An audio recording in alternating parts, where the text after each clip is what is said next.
Good evening, everyone. So, in last class, we have been discussing regarding the how to design a transformer. And in design of the transformer, we have gone through the various system, what are the uh, different aspect of the designing and how this designing work. All these things we have gone through in previous lecture, and we have seen that how we can design a simple transformer into the system. These all things have been discussed into the last class. So now today we're going to start the new topic, and this new topic is about the electrical heater. How this our electrical that things we are going to discuss today. So what is electrical heater? First we understand this. Electrical heater होता क्या है उसके बारे में हम लोग discuss करेंगे. तो electrical heater is a heater which produce the heat. जो हीटर हमको हीट प्रोड्यूस करता है उसको क्या बोलेंगे हम लोग? Electrical heater. तो अभी कैसे हीट प्रोड्यूस करता है? There are various use of this electrical heater. Various use includes you see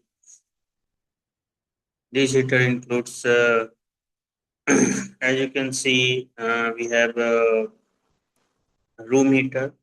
We have an induction heater. We have a general heater which just produce the heat. So how this heater work, we are going to see. So let's start this topic.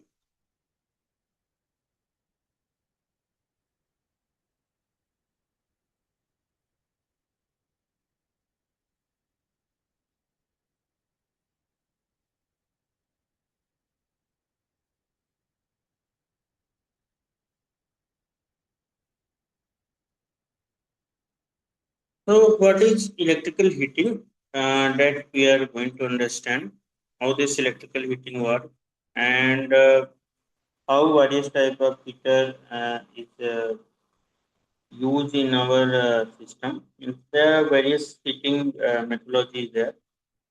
So heat can be produced in various way. uh, हम लोग घरों में आग जला के भी heat produce कर सकते हैं. गैस जला के भी हीट प्रोड्यूस कर सकते हैं. सो बहुत तरीका है कि हम लोग हीट को प्रोड्यूस करें.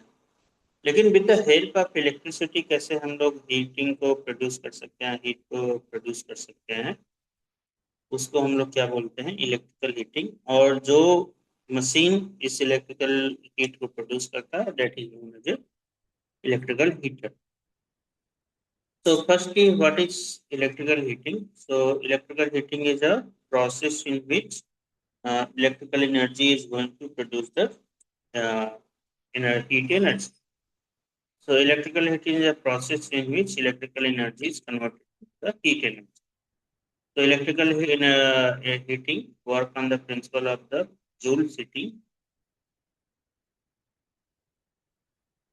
So what is Joule setting? Electric current through the resistor convert electrical energy into the heat energy. So if any device is there and if it is passed through the electric current, then this will work as a electrical heater means electrical heater किसको बोलेंगे कि जब हमारा जो heater है वो heat produce करे या फिर जो हमारा हीटर है वो रेजिस्टेंस में जब इलेक्ट्रिसिटी लॉस करता है जब पावर को लॉस करता है आई स्क्वायर आर जब हीटिंग होती है तो इस जो सिस्टम में जो हीट जनरेट हो रहा है उसको क्या बोलेंगे हम लोग electrical heater.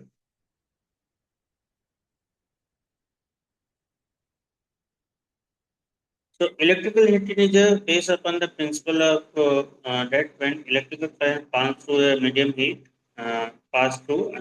is produced. So let us take the case of the solid material, which resistance R ohm and current flowing to it is I ampere for T second. Then heat produced into the material will be S is equal to I square R T joules. Means यदि हमारा कोई material है इसका resistance R है और उस resistance R में यदि हम लोग कुछ समय के लिए आई करंट को फ्लो करते हैं तो उस टाइप के सिस्टम को हम लोग बोलेंगे कि जितना हीट प्रोड्यूस होता है that is known as I square R T joules. इतना जूल्स इसको हम लोग प्रोड्यूस कर इतना जूल्स इसको हम लोग बोलेंगे कि ये हमारा हीटर है. तो what are the various application of the electrical heating. क्या इसका वेरियस एप्लीकेशन है हीटिंग का. पहला room heater for the heating the building. जो हमारे घरों में रूम हीटर लगता है वो किस तरीके से हीट कर रहा है. Immersion heater for the water heating. तो जो हम लोग ठंड के दिनों में यूज करते हैं for the water heating.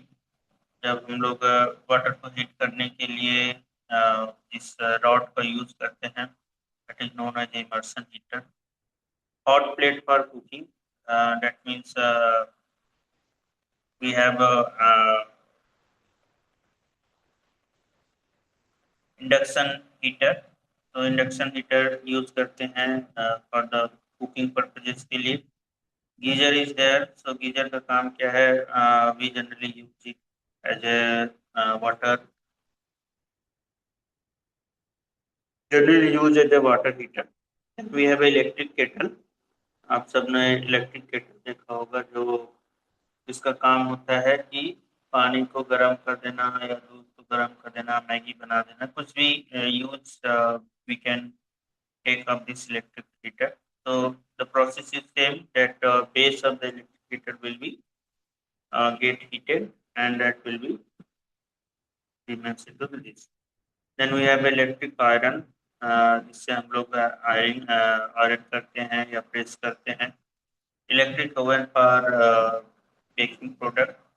Oven जो यूज करते हैं जिसमें हमारा बेकिंग प्रोडक्ट बनता है खासकर बिस्किट हो गया पाव हो गया केक हो गया. All these things are make into this baking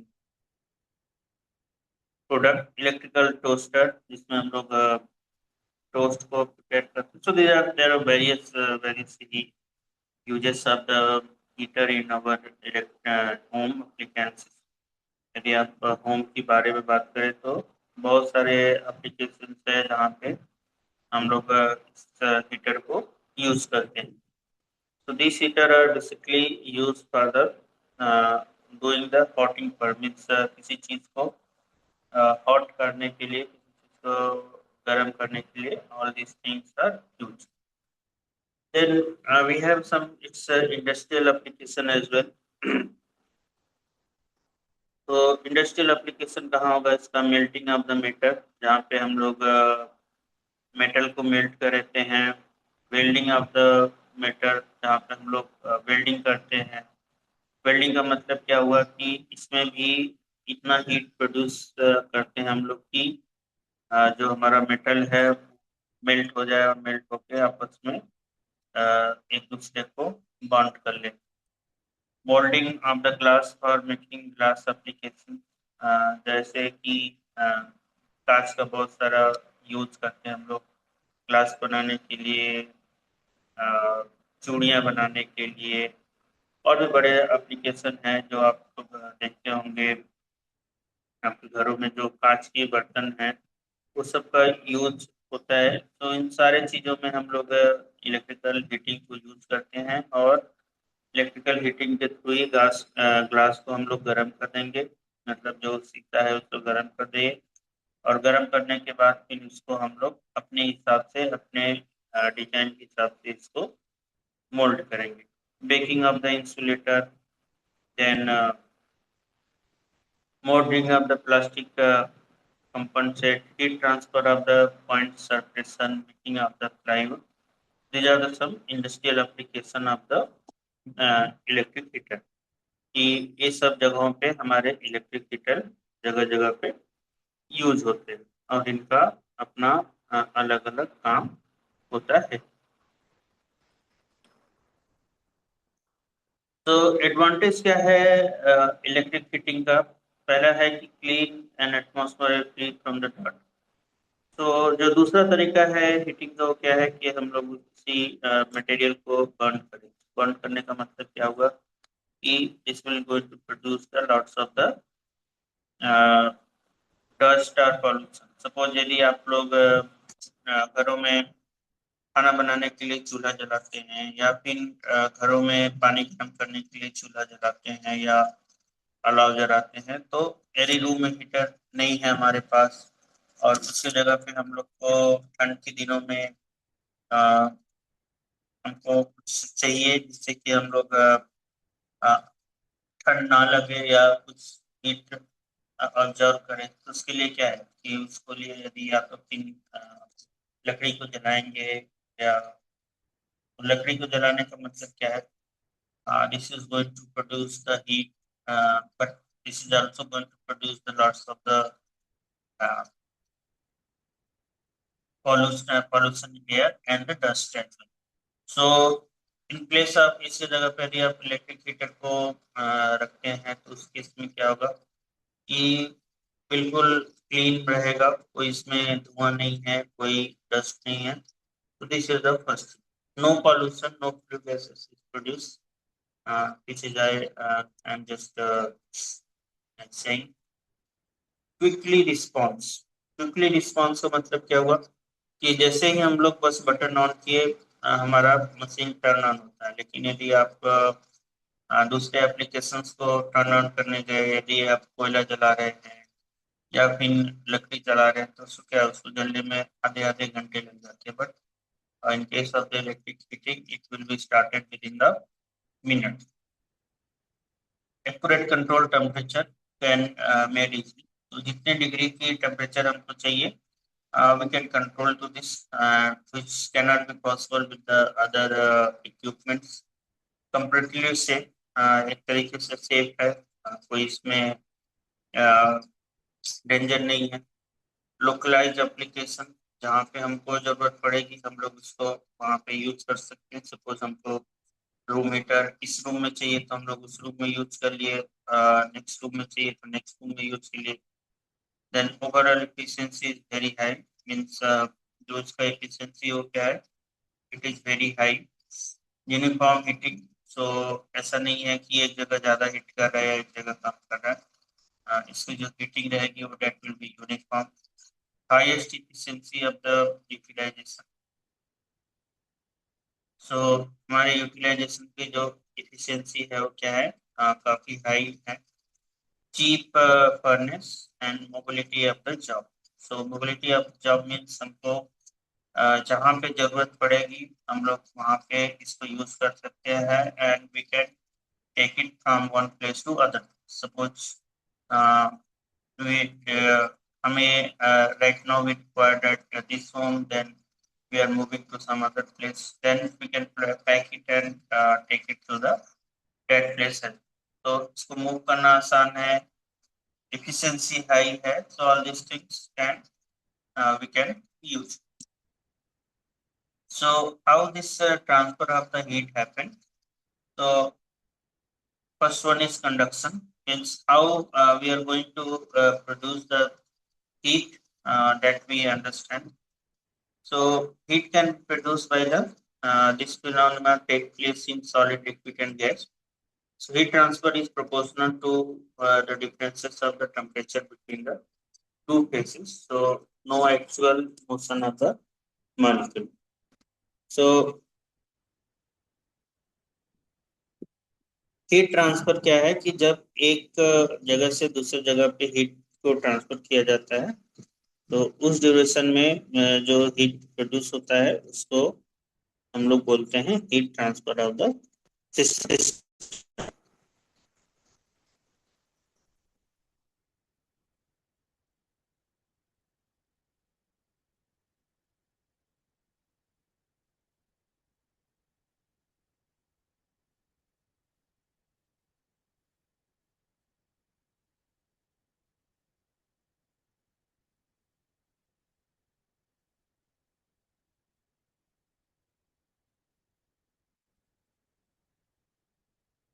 तो इसमें क्या हीट ट्रांसफर में कैसे है कि कोई मॉलिक्यूल का मोशन नहीं होता है, एक मॉलिक्यूल से जो हीट होती है वो दूसरे मॉलिक्यूल को हमारा ट्रांसफर हो जाता है। This is known as a heat transfer. That's why you can see that जो पानी होती है जो गर्म होती है वो क्या होता है कि एक हीट हम लोग रॉड तो एक जगह लगा दिए लेकिन दैट टेकिंग प्लेस द पूरे सिस्टम में वो हीट हमारा ट्रांसफर होता रहता है।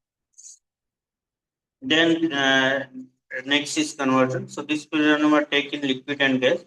It is transferred due to the actual motion of the molecule.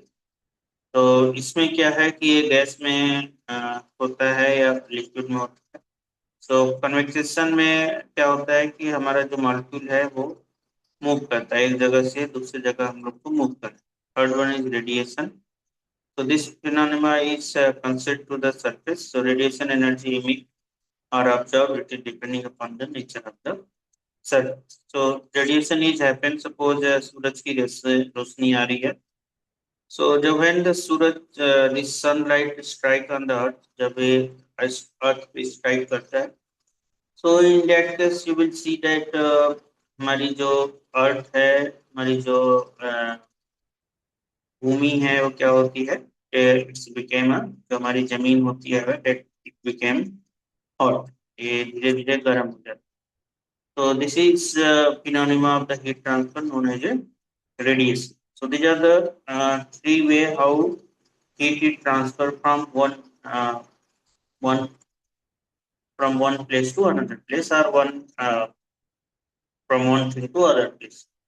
तो कंडक्शन इसमें तीनों तरीके से हो सकता है और इसमें खासकर सॉलिड में जब जैसे व्हेन यू हैव जब हम लोग लोहा को एक साइड से गर्म करते हैं लेकिन ये दूसरी साइड भी गर्म हो, तो that type of heat transfer is known as a conduction. या फिर आप बेस्ट एग्जांपल है कि आपके घरों में गैस पे कोई खाना बन रहा है और गैस पे खाना बनते बनते आप जो चलाने वाला चीज होता है आप उसी में भूल गए और दोनों ही मेटल के हैं, सपोज दोनों ही स्टील के हैं, तो you will see that that one heat has been transfer to the जो चलाने वाला होता है उसमें भी हीट ट्रांसफर होता है, get heated transfer. So that process known as a conduction. Convection is in which heat is transfer means इसमें एक मॉलिक्यूल दूसरे मॉलिक्यूल की जगह लेते हैं तो उसको कन्वेक्शन। रेडिएशन मीन्स है कि किसी पे कोई रे स्ट्राइक कर रहा है और उसकी वजह से यदि वो गर्म हो जा रहा है तो उसको बोलते हैं रेडिएशन। सो हम लोग classification of the electrical heating का करेंगे, कैसे हम लोग इलेक्ट्रिकल हीटिंग को हीट करते हैं। So there are various heating method is there. First one is resistance heating.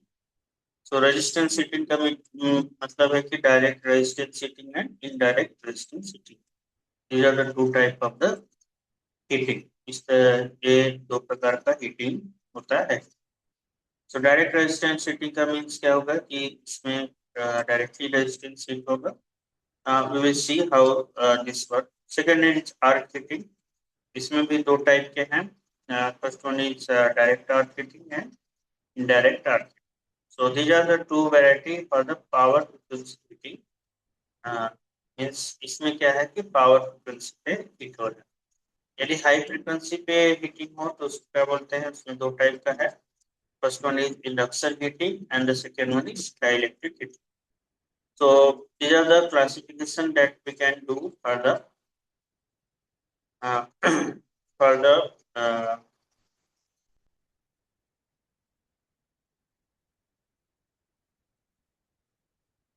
heating process. So how this heat can be produced in electrical system. Electrical system का use करके कैसे हम लोग heat को produce करेंगे, that can be done using these techniques. So classification of the heating method, if you see, so low temperature heating, so plus minus up to 400 degree. कितना हमको temperature heat करना है उस टेम्परेचर के हिसाब से यदि हम लोग इसको क्लासिफाई करें तो लो टेम्परेचर हीटिंग का मतलब क्या है कि यदि हम लोग का हीटिंग 400 डिग्री सेल्सियस से कम है तो that will be classify as a low temperature heating. Medium temperature heating, जब हमारा हीटिंग 400 से 1150 तक रहे तो उसको बोलते हैं हम लोग मीडियम टेम्परेचर हीटिंग. और हाई टेम्परेचर हीटिंग है जब हमारा हीटिंग 1150 से ज़्यादा डिग्री सेल्सियस पे रहे तो उसको बोलते हैं हम लोग 1150 डिग्री सेल्सियस से ज़्यादा को high temperature heating. So these are the way how these things work.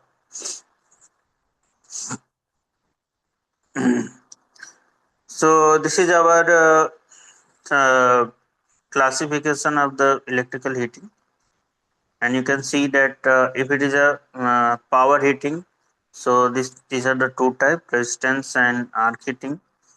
If it is a high frequency, then these are the two types, induction heating, dielectric heating with high frequency Kopsky heating, and infrared radiation or radiant heating.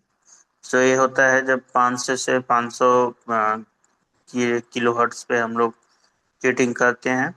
और third is microwave heating जिसमें हमारी जो frequency होती है it is around 0.3 giga hertz to the 300 giga hertz. Means इतने high frequency पे हम लोग इसकी हीटिंग करते हैं. So these are the few classification based upon which we can through which we do the heating. So characteristic of the heating element. What are the different characteristic of heating element? कैसे हम लोग heat produce कर सकते हैं. सो पहला characteristic क्या है, it should be very high resistive, कि इसका रेजिस्टेंस क्या होना चाहिए, वेरी हाई होना चाहिए. Then only we can produce the high electricity, means high heating. So जब आइस और और लॉसेस ज़्यादा होंगे, इन सपोज जितना रेजिस्टेंस ज़्यादा होगा उतना आइस पर और लॉसेस ज़्यादा होगा, और वो जितना होगा उस हिसाब से जितना हमारा उतना अमाउंट में हीट प्रोड्यूस होगा. Able to be stand with the high temperature without deterioration, कि हाई टेम्परेचर के साथ वो स्टैंड कर सके. इसका मतलब हुआ कि ऐसा ना हो कि वो टेम्परेचर के साथ यदि ज़्यादा टेम्परेचर हो तो हमारा पूरा सिस्टम ही जल गया. ऐसा नहीं होना चाहिए. वो टेम्परेचर जितना टेम्परेचर पे उसको रहना है उससे ज़्यादा टेम्परेचर के ऊपर भी वो काम करते रहना चाहिए. Low temperature coefficient of the resistance, resistance का जो टेम्परेचर कोफिशिएंट होना चाहिए वो कम होना चाहिए. Positive temperature coefficient of the resistance, that means that जैसे जैसे हमारा इलेक्ट्रिसिटी बढ़े या जैसे जैसे हमारा टेम्परेचर बढ़े तो रेजिस्टेंस बढ़ना चाहिए. ऐसा नहीं है कि यदि हमारा टेम्परेचर बढ़ रहा है तो रजिस्टर का जो रेजिस्टेंस वो कम हो जाए, ऐसा मटेरियल नहीं होना चाहिए. Free from the oxidation at high temperature, तो ऐसा नहीं होना चाहिए कि उसमें ऑक्सीडाइट हो जाए एट द हाई टेम्परेचर. वो पूरी तरीके से अपने नेचुरल स्टेट में बना रहे. this is known as a, these are the few characteristic which is required by the our circuit means हमारा जो सिस्टम क्या है जो characteristic है किसी भी एक एलिमेंट का तो this is our requirement so if whenever we are going to use any material for heating purposes it should fulfill all these requirements. So first one is we start with the resistance setting. So example is water heater. जो हमारा water heater होता है उससे हम लोग start करेंगे. सो resistance setting का means क्या हुआ कि जो मटेरियल रहेगा उसका रेजिस्टेंस ज़्यादा रहेगा और उस ज़्यादा रेजिस्टेंस के साथ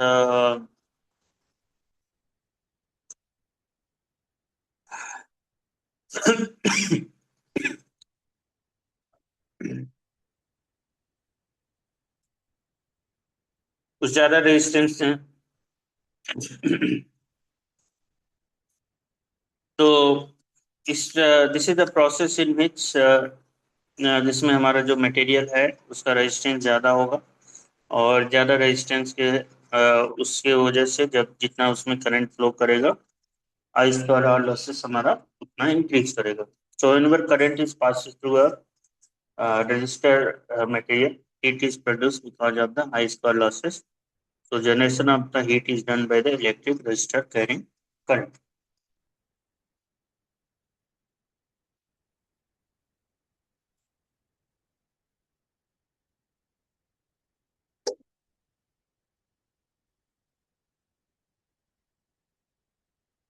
So if any material is there जिसकी रेजिस्टेंस ज़्यादा है तो इस टाइप के मटेरियल को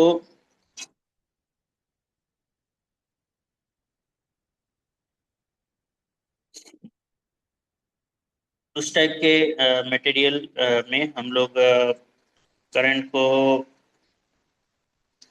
फ्लो कराएंगे.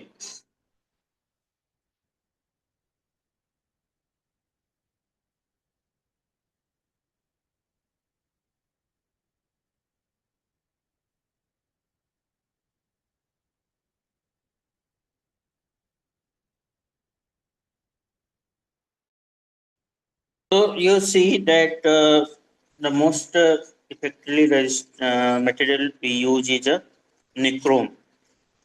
This is and combination of the nickel and कोडियम जिसमें 80% निकल होता है और 20% कोडियम होता है. इसी मटेरियल का हम लोग ज़्यादा यूज करते हैं और इसका यूज क्यों करते हैं बिकॉज इसका जो रेजिस्टेंस है वो क्या है वेरी हाई है. मेल्टिंग पॉइंट इसका बहुत ज़्यादा है मीन्स ऐसा टेम्परेचर जिसके ऊपर हम लोग हमारा मेल्ट हो जाए वो इसका 1200 से 1300 के ऊपर है.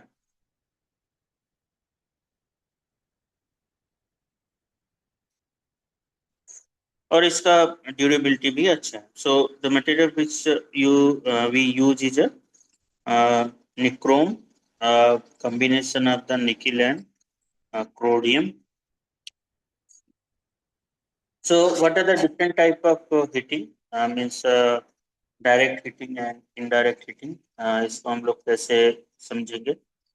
सो electrical current is pass through the body charge to be heated और इसका जो एफिशिएंसी है वो हाई है and mode of the heat transfer is conducted.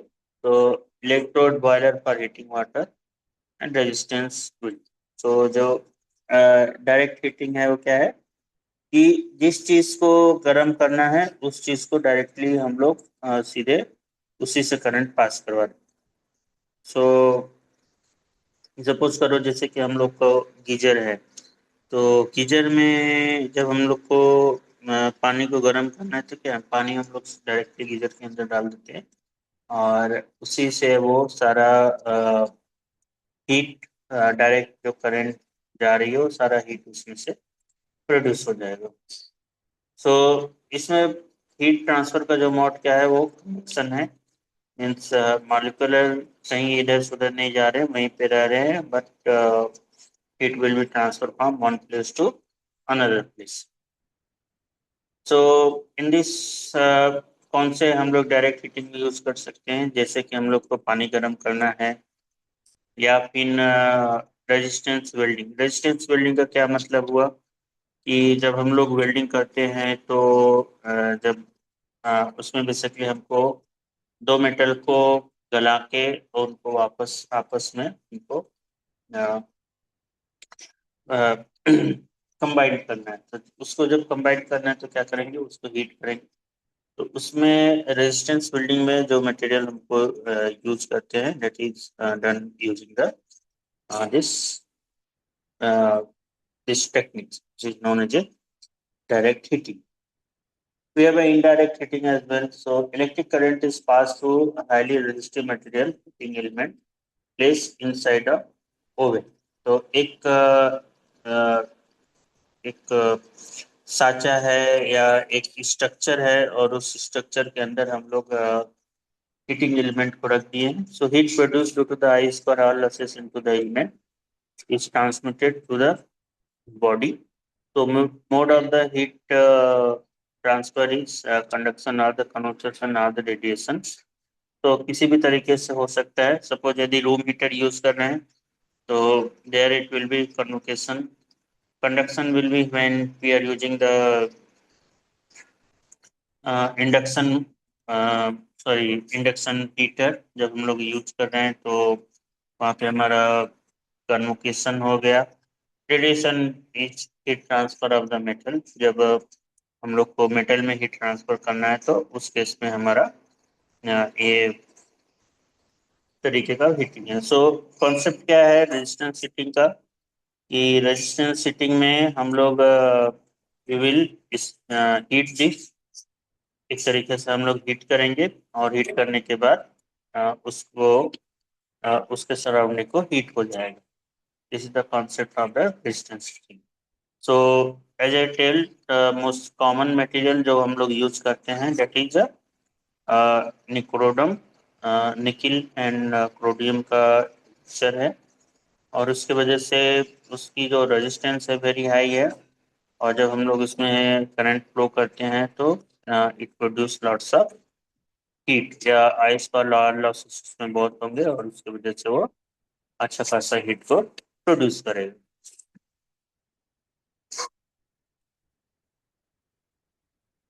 So this is the figure for the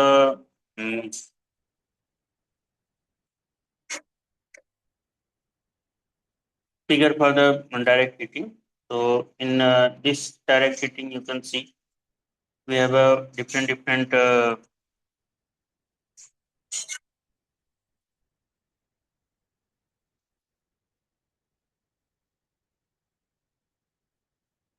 so we have a different type of the material. This is our supply material. This is our electrode.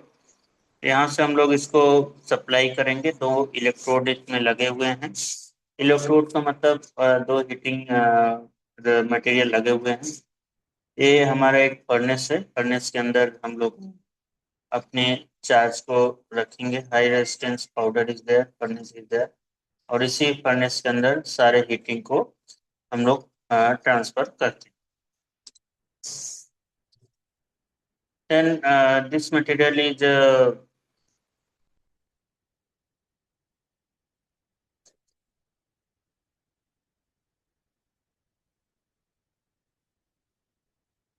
so this is the way how this heating element is there. Suppose if you have some heating element, यहाँ पे charge रहेगा। Heating element made of the nichrome, वहाँ से ये सारी चीज़ें बाहर आएंगी, और हीटिंग एलिमेंट इसको हीट करेगा, वो सीधे चार्ज में जाएगा, और तीनों this will be given to the material which is required. जिस मटेरियल को रिक्वायर्ड है उसमें जाएगा। सो क्या कारण हो सकते हैं जिसके वजह से ये हीटिंग मटेरियल फेल हो जाए? तो सम कारण is formulation of the hot spot. So hot spot का मतलब है हुआ कि किसी एक ही जगह पे बहुत ज्यादा यदि हीटिंग हो जाए, सो वो पॉइंट क्या हो जाएगा, that will become little bit weaker. और जब वो पॉइंट वीकर हो जाएगा, then due to this you will see that वो पॉइंट हमारा धीरे धीरे कमजोर होता जाएगा, और उसी पॉइंट से हमारा तार टूट जाएगा, या जो भी मटेरियल हम लोग यूज किए हैं वो मटेरियल उसी पॉइंट से टूट जाता है। तो this is known as a formulation of the hot spot, कि इस तरीके की चीजों को हम लोग बोलते हैं hot spot. Then we have oxidant value. Oxidants क्या होता है कि जब हमारा मटेरियल हीट हो गया है, सो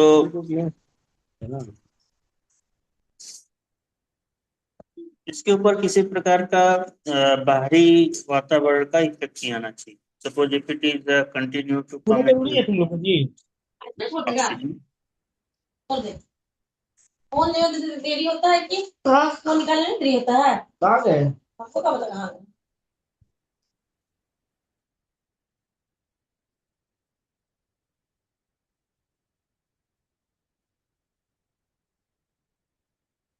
तो whenever we जब भी ये मटेरियल हीट होते हैं, तो they will when they come into contact of the oxygen, जब वातावरण के कांटेक्ट में आएंगे, तो there is a possibility that इसमें जंग लग जाए या ये कमजोर होते हैं। लेकिन कुछ प्रॉपर्टी है कि जैसे निक्रोडियम की बात करें, तो उसके ऊपर हम लोग क्रोडियम का एक लेयर बन जाता है, और ये लेयर क्या करता है कि हमारे सिस्टम को बाहरी वातावरण से कांटेक्ट में आने के लिए बचाता है। तो अंदर निकिल हमारा गर्म होगा, लेकिन जो क्रोडियम रहेगा वो उसको बाहरी वातावरण में आने से बचाएगा। Then we have a corrosion, जो जंग लग जाती है धीरे धीरे। एंड मैकेनिकल फेलियर मीन्स कोई टूट गया या किसी वजह से कुछ प्रॉब्लम आ गई, तो it such type of system is happen. तो these are the cause of the any heating material. कभी जब हीटिंग एलिमेंट में यदि किसी तरीके का फेल्योर आए, तो इसमें रहते हैं। This is our dielectric heating. Dielectric heating high frequency AC supply हम लोग देते हैं, और ये डाइलेक्ट्रिक मेटल जो रहता है ये हीट होता है, और इसकी वजह से हमारा सिस्टम हीट होता है। So dielectric is also known as electric heating और हीटिंग हाई फ्रिक्वेंसी हीटिंग है diaphragm. So dielectric heating is a special way of transferring electric current into the heat. So by method of dielectric heating, generally foil plates and profile with the thickness of 0, 1.1 or 0 mm is welded. So we understand dielectric heating is a thermal energy in a non-conducting material by application of the electromagnetic force or field. So it is a way how this microwave heat things place in it. तो dielectric heating एक तरीका है जिसमें microwave और बाकी चीजें आपको produce करती हैं। तो आज के लिए इतना ही। When we meet next week, we study some different thing. So I'm stopping here. I will mark your attendance. Thank you, everybody.